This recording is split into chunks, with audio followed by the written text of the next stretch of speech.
Yan, isa na lang ang hindi ko mapatawad. But I've been praying that I be given the grace that one day I can forgive him. So in the meantime, ang Diyos na lang muna ang magpatawad sa kanya. Ang nangyari po, nang nawala na si Presidente Duterte, isa-isang bumaliktad ang mga testigo laban kay Leila de Lima. Tanungin niyo ang mga sarili ninyo. Mas nagtitiwala ba kayo ngayon sa isang sistema na ang mga testigo hindi na matatakot ngayon na magsinungaling dahil wala namang mangyayari sa kanila pag sila'y nagsinungaling? He knows exactly what he did to me. He knows. Kailangan siya talaga humingi ng katawaran. Hindi lang sa akin, kundi sa mahal na Panginoon.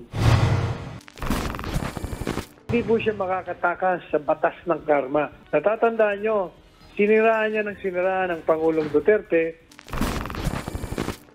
Pinag-uusapan lang namin anong exactly yung mga kaso, kailan mga ipa-file. It's a matter of justice na meron talagang reckoning dahil biniktima nila ako.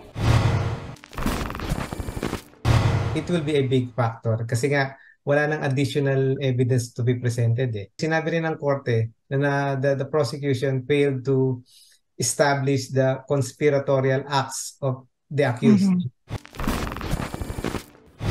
We will ask permission to file this demurrer to evidence, which is essentially a motion to dismiss the case.